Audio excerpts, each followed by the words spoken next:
Rome, 27 BC. The air inside the Forum Romanum was thick with dust and the metallic scent of newly minted authority. The Senate had just granted Octavian the title of Augustus, transforming him from master of legions into the first emperor of a world, spanning power. Merchants shouted prices, senators whispered schemes, and slaves hurried in the shadows, men and women whose lives were legally owned by others. And yet, despite the brutal hierarchy that defined Roman society, there was one truth most citizens never fully understood. Even in an empire that treated human beings as property, there were still limits, lines Roman owners were not allowed to cross. This tension between absolute ownership and legal restriction forms one of the most fascinating contradictions in ancient Roman law. On the surface, a dominus had overwhelming power over enslaved people. Slaves could not vote, could not marry legally, could not own property, and could not testify in court except under torture.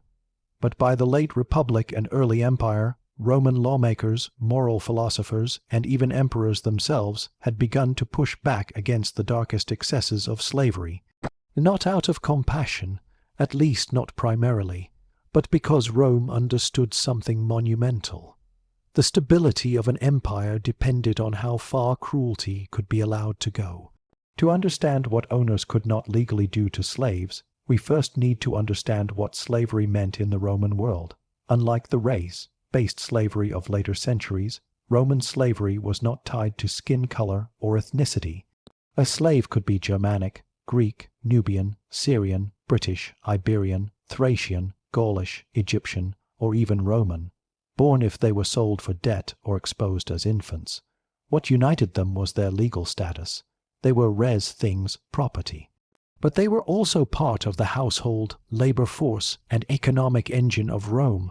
A wealthy Roman could own 500 slaves. An imperial estate might employ thousands. In the early Republic, the dominus had nearly unlimited power. A master could beat, brand, or even execute a slave without fear of legal consequences. But as Rome expanded and its slave population exploded, especially after the Punic Wars and the conquests of Greece, a new problem emerged. If masters could kill slaves freely, what stopped them from reducing their entire labor force to fear and rebellion? If they brutalized their slaves, what prevented uprisings like the Servile Wars? The revolt of Spartacus from 73 to 71 BC had shaken Rome to its foundations, showing that cruelty had consequences. By the 1st century BC, Roman jurists and philosophers were already arguing that a master's authority had moral and legal boundaries. Stoic thinkers like Seneca and Epictetus taught that slaves were human beings with souls and rational minds. Even if the law called them property, natural law recognized them as men. This philosophy influenced Roman elites, especially under the early emperors, who sought to present themselves as moral guardians of society. The turning point came during the early empire when Augustus, Tiberius, and later Hadrian realized that regulating slavery was essential for social order. They introduced laws that prevented owners from exposing newborn slaves to die, from killing slaves without trial, and from selling slaves into gladiatorial schools without legal approval. Masters who killed slaves out of cruelty could face charges, warnings, or confiscation of property. While these reforms did not erase the brutality of Roman slavery, they placed real limits on absolute power. One of the earliest legal restrictions came from the Lex Patronia, passed during the 1st century CE, which forbade masters from sending slaves to fight beasts in the arena without approval from a magistrate. This law was revolutionary because it recognized that a slave, although property, still had a right to protection from arbitrary death. It was a tiny crack in the absolute authority of the dominus, but a crack nonetheless. Another dramatic moment occurred in the reign of Emperor Claudius. A wealthy Roman woman named Vediapolita had a slave beaten so severely that he died. Claudius was outraged. Instead of siding with the elite woman, he ordered that her remaining slaves be freed after her death, ruling that owners who mistreated their slaves did not deserve the wealth generated by enslaved labor. Years later, Claudius also ruled that abandoned sick slaves who were left to die would become free if they recovered, and owners who attempted to reclaim them afterward would face punishment. This was a remarkable legal statement. A slave could escape slavery simply because the owner failed in their duty of care. But the most far-reaching reforms came under Emperor Hadrian, who ruled from 117 to 138 CE. Known for his administrative abilities and philosophical interests, Hadrian banned the execution of slaves without a proper legal hearing. He criticized cruelty and declared that owners who killed slaves out of ferocity or brutality would be prosecuted. His successor, Antoninus Pius, strengthened these rules further, stating clearly that the killing of a slave was equivalent to the killing of a free man if done without cause. Such laws did not emerge from kindness. They emerged from social necessity. Rome had millions of slaves. If cruelty went unchecked, society risked rebellion. If owners acted without restraint, imperial authority weakened. And if the empire claimed to be the protector of peace and justice, it could not allow the absolute destruction of human property without regulation. Even the practice of torture, central to Roman justice, faced limitations.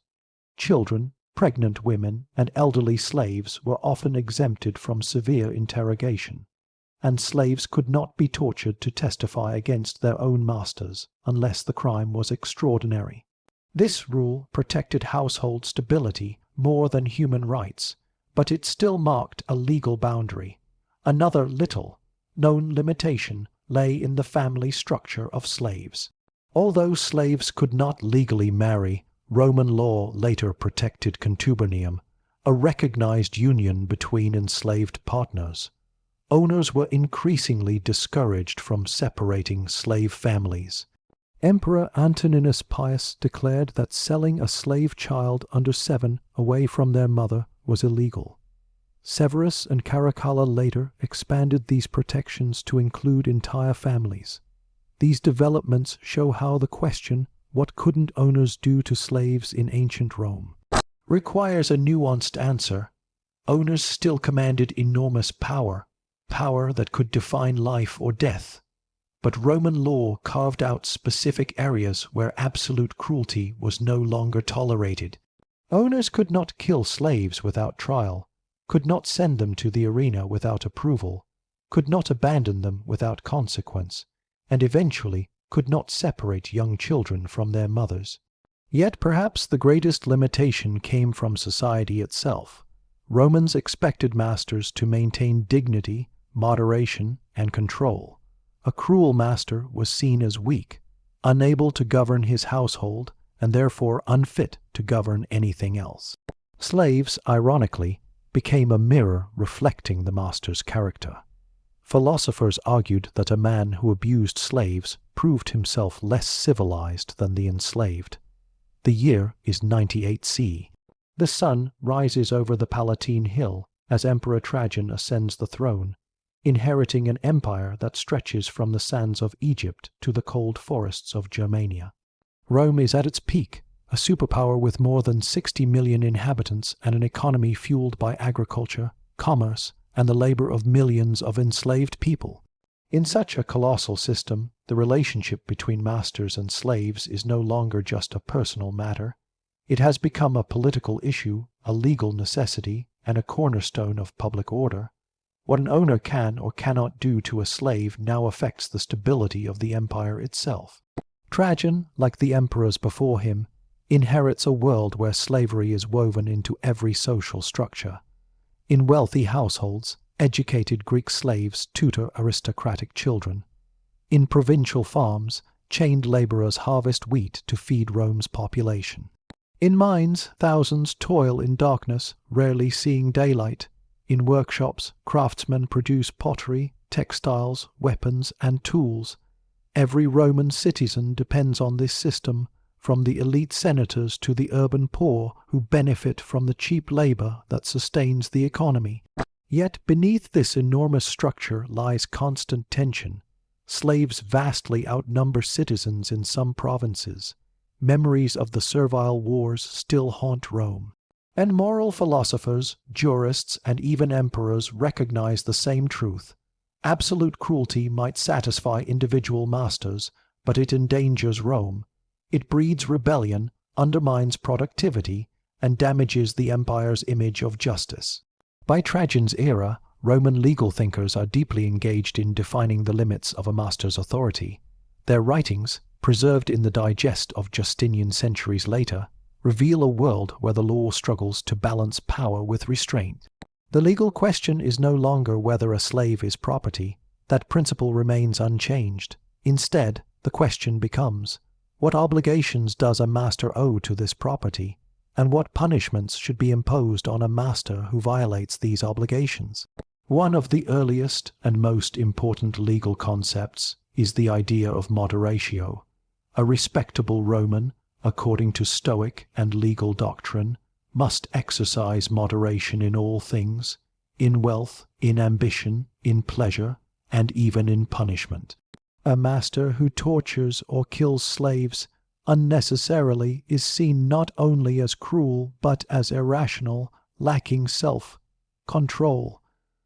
This philosophical position gradually becomes legal doctrine. Rome begins to criminalize extreme cruelty not out of empathy, but because a cruel master is considered socially dangerous.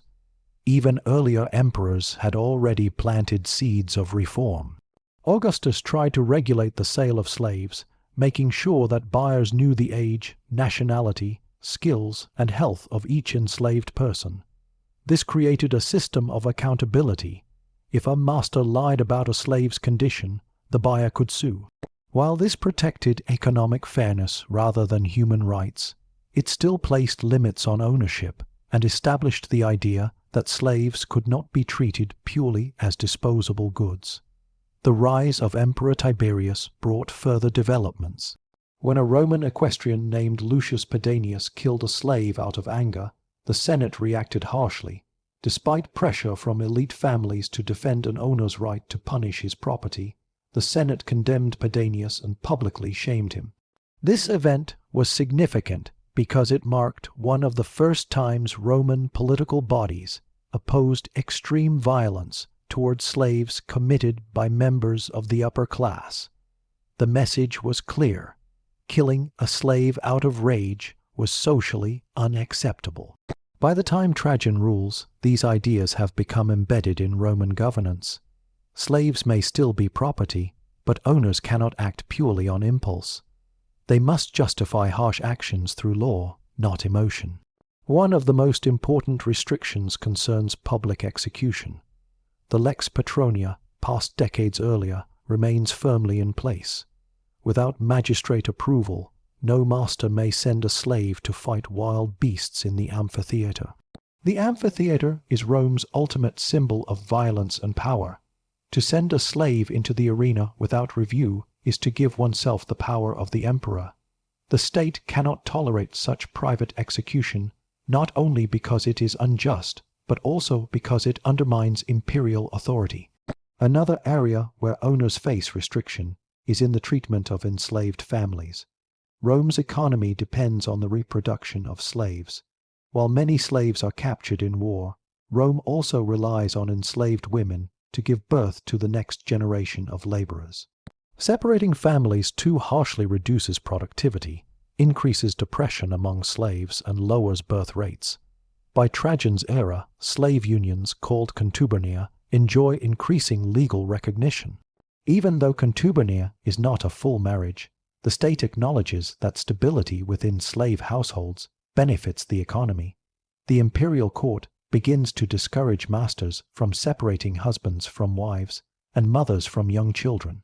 While not always enforced strictly, this expectation grows stronger under Trajan and remains a principle encouraged by later jurists.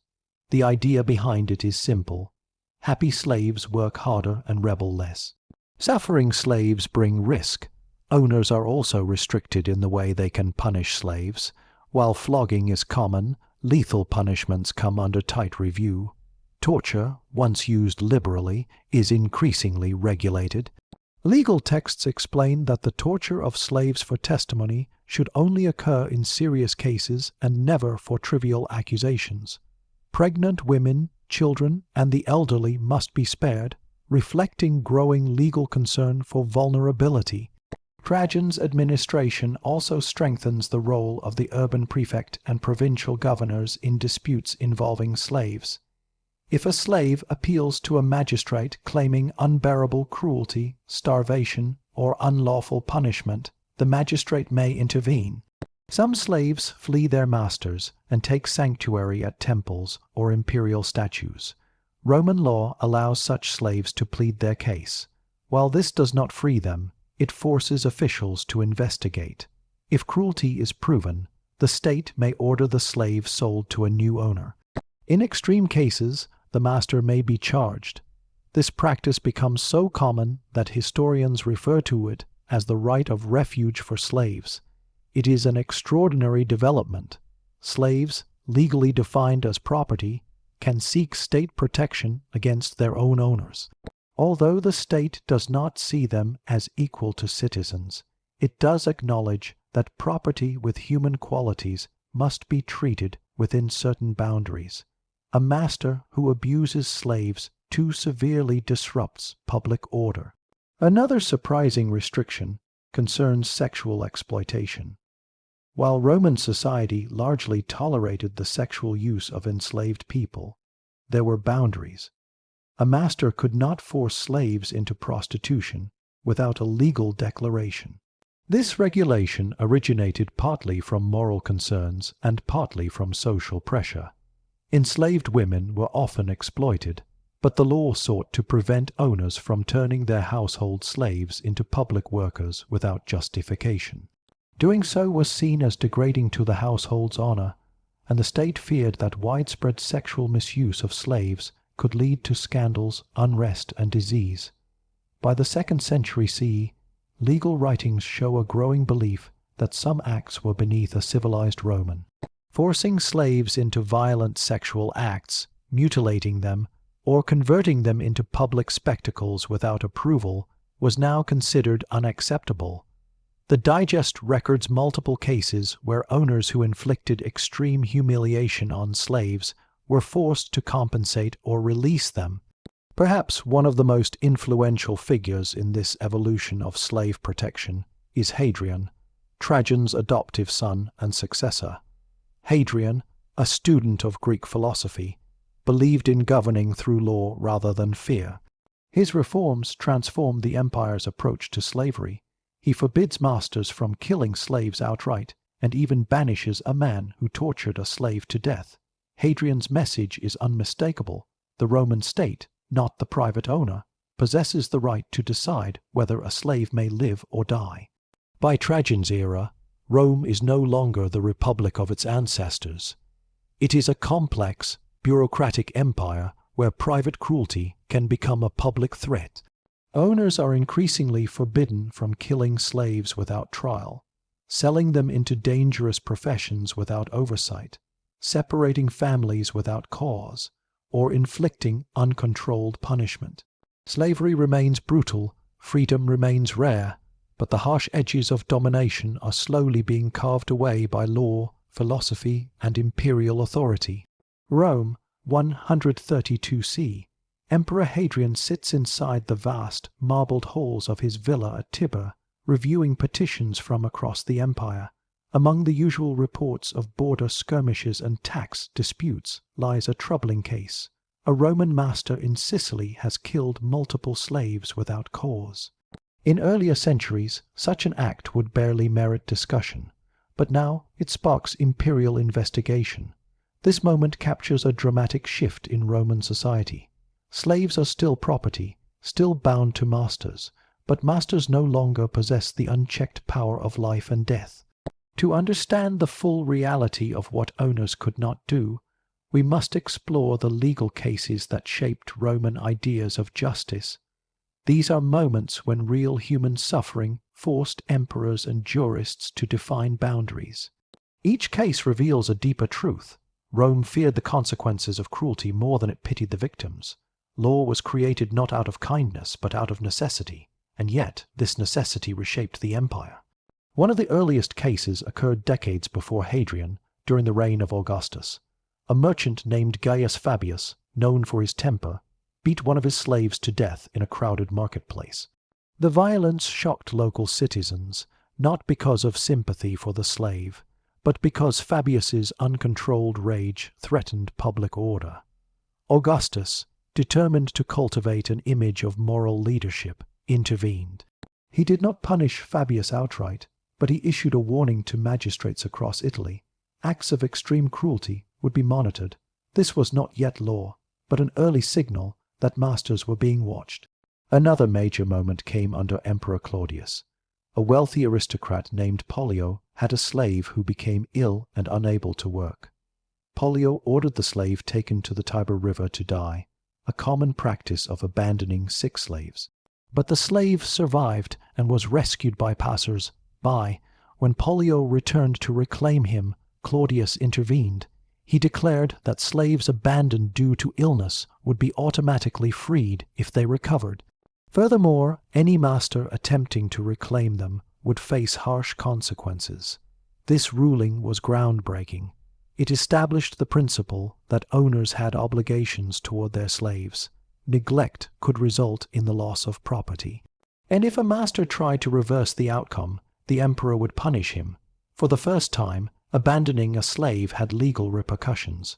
Owners could not treat slaves as disposable waste. Another case, preserved in the writings of Roman jurists, involved a noblewoman named Vedia Pollita. She had ordered the beating of a slave boy who accidentally damaged one of her lamps. The beating left the child dead.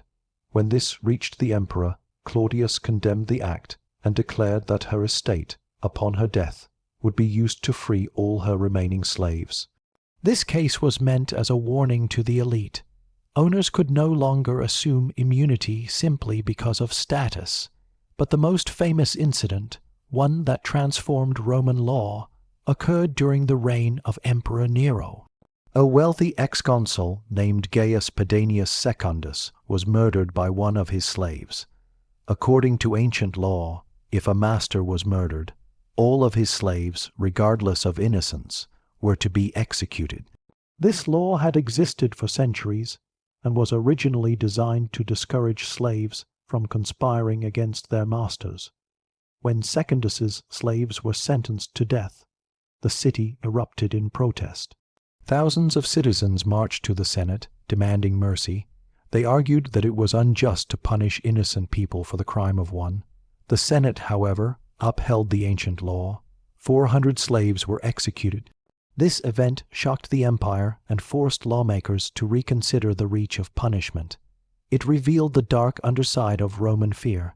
The upper class feared rebellion more than they valued justice. But the public reaction was powerful.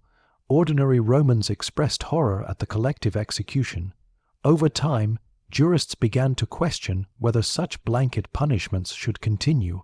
Although the law remained in place, its application became far more restricted. In practical terms, masters could no longer expect automatic state support for mass punishment without evidence. Another dramatic shift came during the reign of Hadrian. A Roman master named Ammidius Quadratus brutally tortured a slave girl to death because he suspected theft. When the case reached the emperor, Hadrian banished Quadratus from Rome. This decision was significant because it punished an elite citizen for violence against his own property. It sent a clear message: the state had the final say in life, and death matters, not the master. Hadrian's successor, Antoninus Pius, continued this trend. He issued a decree stating that if a master killed a slave without justification, the killing would be treated like the murder of a free person. This was not symbolic. It meant that masters could face full criminal prosecution. It also meant that slaves had legal standing in cases where their suffering was documented. For the first time in Roman history, wrongful violence against a slave became equal to violence against a citizen in the eyes of the law. Another case worth examining involves the issue of sexual exploitation.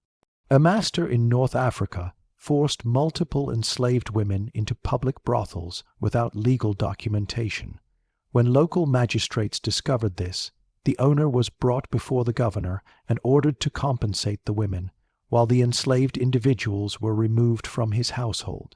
This outcome was rare but indicative of growing concern about extreme forms of exploitation.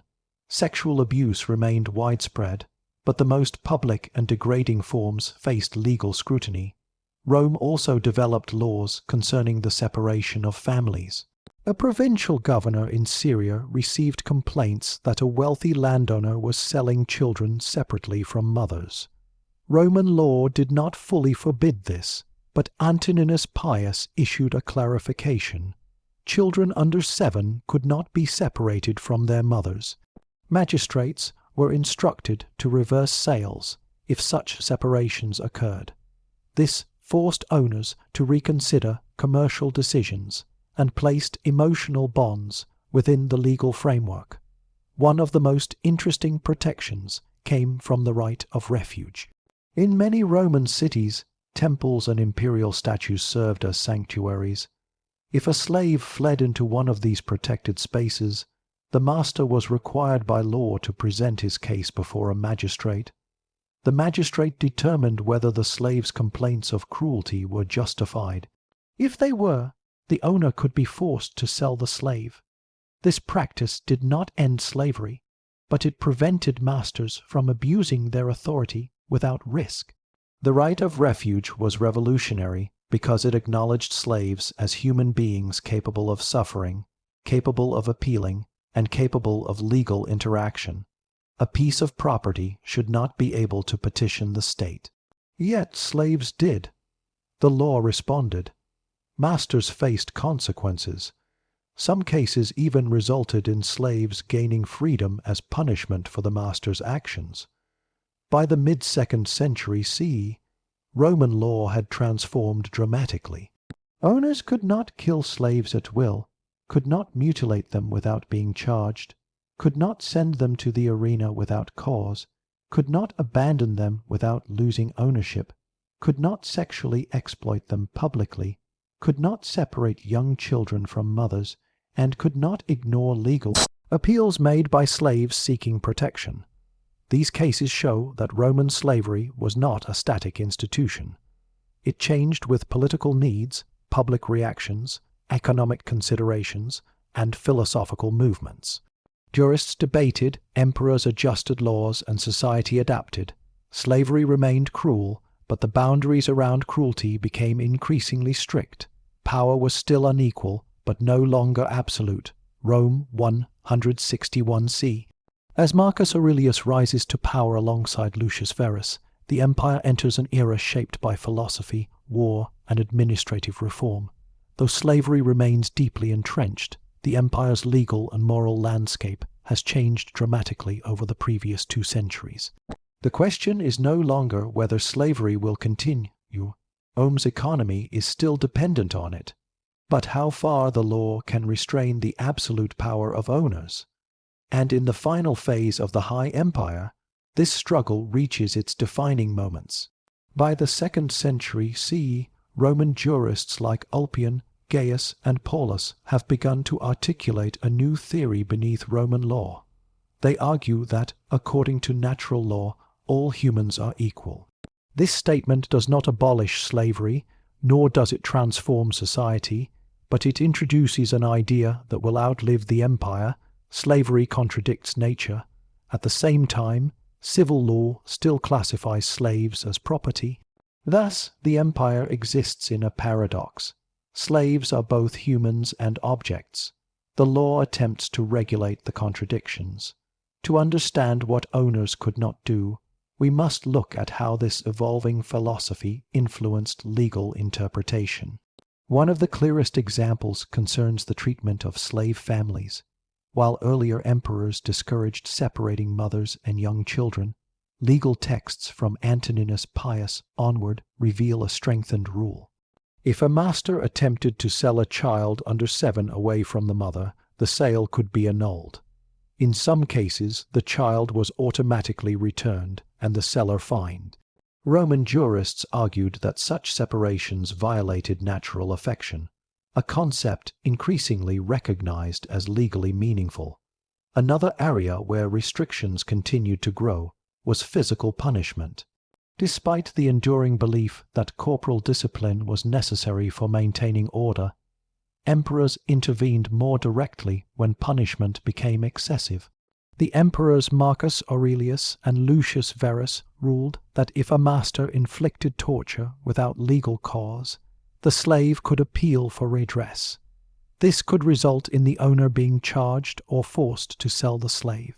If the cruelty was extreme, provincial governors had the authority to imprison the owner. The principle behind this was simple but revolutionary. The Roman state claimed authority over punishment, even inside private households. One powerful example comes from a case recorded in the Digest. A slave fled from his master after being subjected to repeated whippings that left severe wounds. He sought sanctuary at a local shrine. The magistrate, upon seeing the injuries, ruled that the master's cruelty was unlawful and ordered that the slave be sold to a new household. This was significant because it turned the right of refuge from a symbolic gesture into a mechanism that genuinely altered the enslaved person's fate. Another remarkable change during this period involved moral reputation. A master who displayed extreme cruelty could be publicly disgraced. Roman society valued dignity, control, and moderation. Legal texts describe the censure of owners who beat slaves for entertainment, branded them in the face, mutilated them for punishment, or forced them into degrading acts. Such actions could bring shame upon the owner's entire household. In a culture obsessed with honor, the fear of public disgrace became a powerful restriction.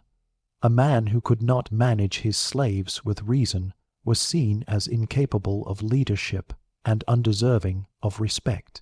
Sexual conduct was another area where Roman law evolved. While sexual exploitation remained widespread and largely unpunished, there were boundaries. The most degrading forms of abuse, such as forcing male or female slaves into public sexual performances or humiliating acts, could lead to legal consequences.